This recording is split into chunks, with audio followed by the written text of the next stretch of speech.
Hey everybody, it's Rory from ANSgear, and I've got in front of me the brand new, just released Planet Eclipse Etha3 M. So this is the mechanical version of the brand new Etha3. We're going to open it up, show you what comes in the box, get the gun out, look at the gun, look at the new stuff, take it apart, do all that fun stuff with the Etha3. So let's get to it. Here's our new box for the Etha3. See that all on there. It's a thinner box than I remember. Kind of the same size box as the EMEC 100s came in.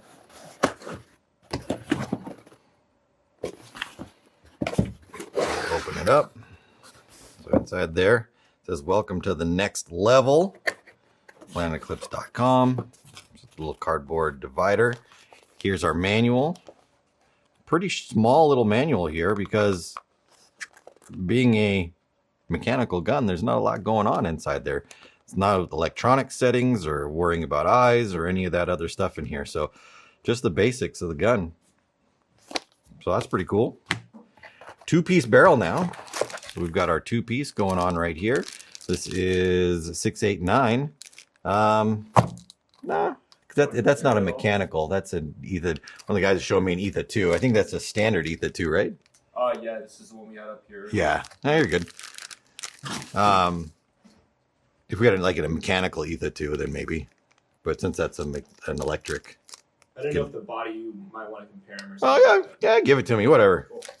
Why not?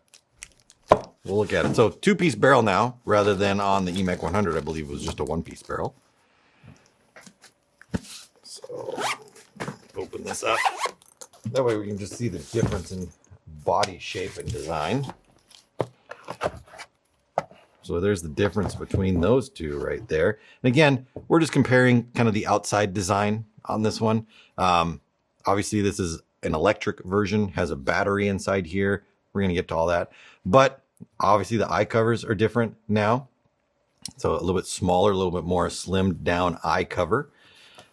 Let's go ahead and look at the inside of the eye cover. Let's pop that off real quick and look underneath there. So same setup on there. It's got the hole drilled for the eye. I mean, if you ever were able to convert it over to the electric version, I don't know if they'll ever sell that kit to go from mechanical to electric. I don't know, but it's there if you ever needed to. I'm sure they're just using one body style and switching it between the two. Same style detents as we've had before, so that hasn't changed in any way. The body is still a composite body. That's the same right there. Frame still composite frame. One thing that is different on this now is the Etha3 M, and I believe the Etha3 as well. I don't have one of those yet, so I don't know for sure. We won't know really until we get it. But the Etha3 M does have the low profile aluminum feed neck. And it is standard on there, so that's not PAL version. So the Etha2 had the PAL version on it, and this is just the low profile aluminum feed neck on there. All right, so we'll push that over there.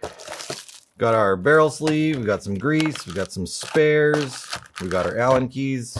Pretty standard stuff there. Let's throw this all in and get the box out of the way. Move that over there. All right, so here we go. We'll keep this one kind of the side so we can compare back and forth. So let's just go around the gun. We talked about the feed neck already. Difference in the eye cover shape right there.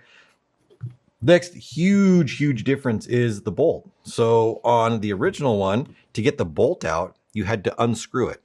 You had to take this part, turn it to get it out of there. So let's unscrew this one and get this out. Couple more turns here. There we go. So there's our bolt. Now, boop. Look at that. How easy is that? So again, we've got the same bolt design, the gamma core that's inside of there. Let me see if they should do a whole breakdown inside here on this.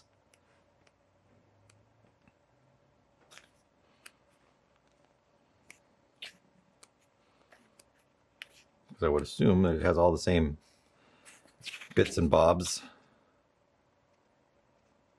Yeah, there we go. So it's got all the parts inside there. Frame parts, all that jazz. The FL valve, we'll get to all that stuff.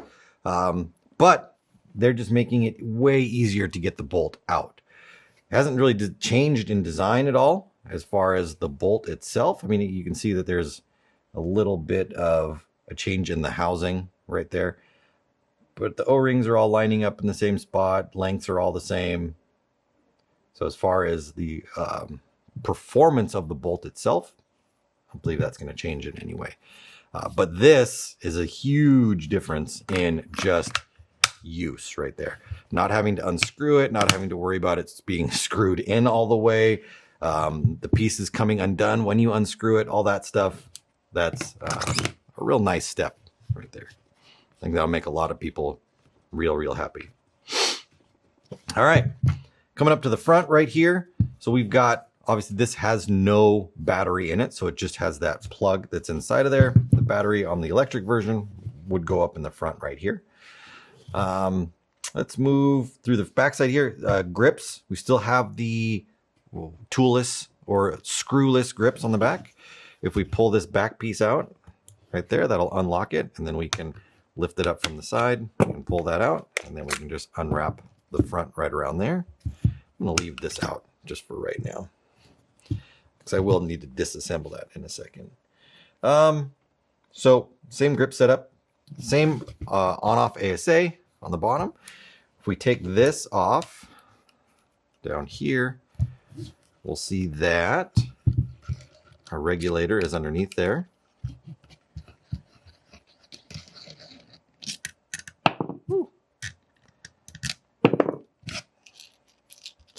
All right, so if you ever do take this apart, take the reg and ASA off, be real careful with these nuts that are right here, because they can fall out. I've seen them fall, and if you don't realize that that is fallen out, then there could be an issue. I wonder if they changed that in these ones.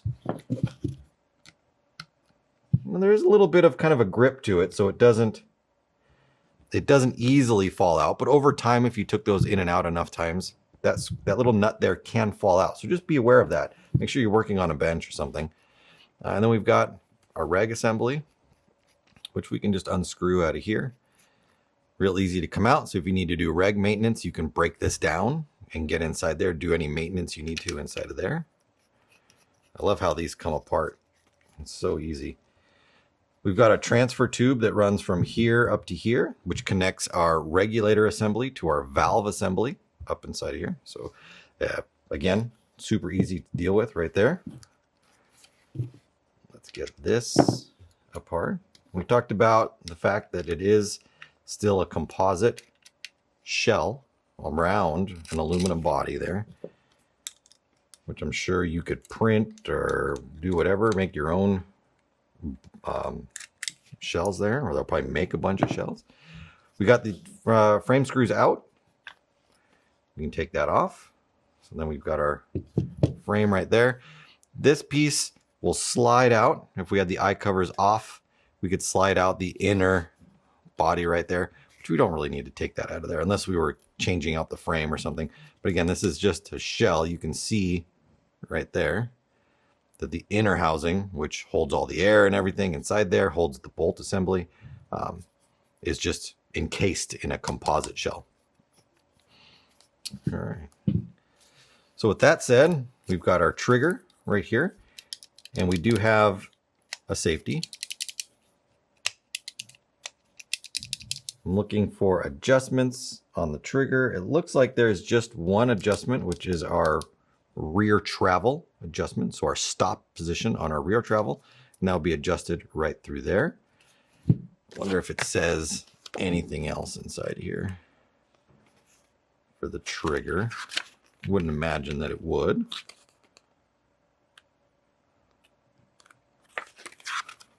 Because I can't see any other screw in there.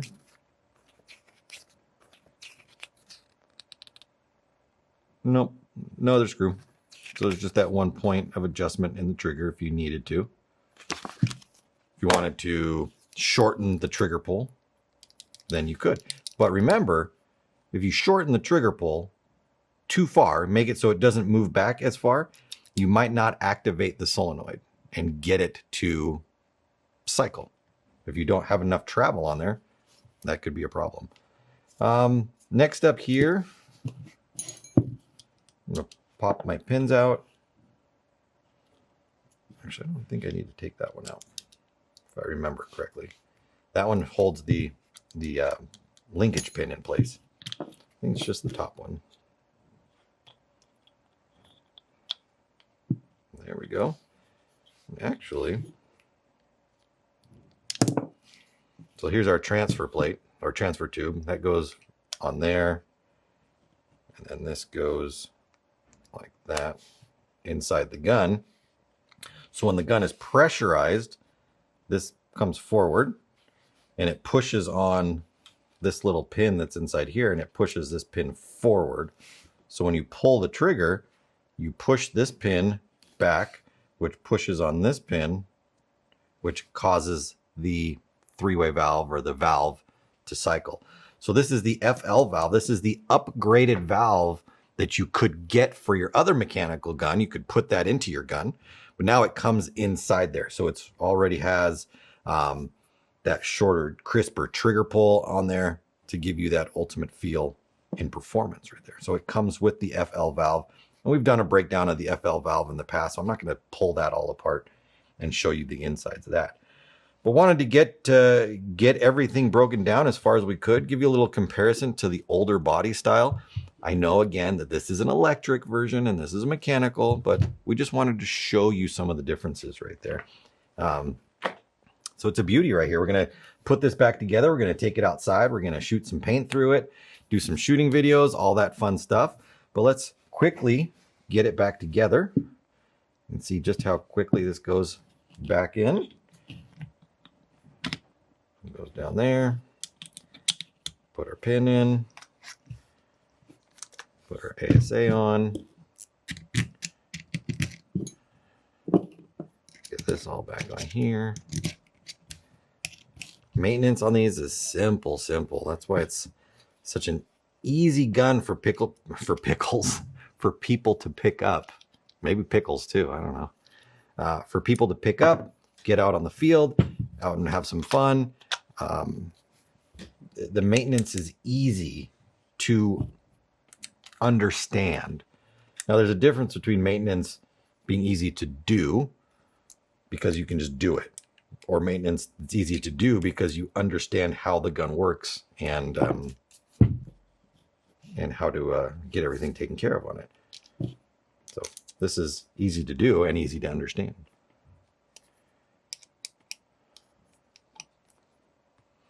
All right, so we got that back on, bolt back in, grips back on, and on right there. So it's all back together. I guess the only other thing people might be interested in is how much it weighs. So there we go. So the new Etha3 mechanical, 1 pound, 11 ounces. So almost 1 pound, 3/4 of an ounce. Close. We went to 1/8 right there. So that's not a lot. That doesn't weigh much at all. Compare it to that one. So that's 1 pound, almost 14 ounces. So we gained 3 ounces in there. So about a 1/4 pound, under a 1/4 pound.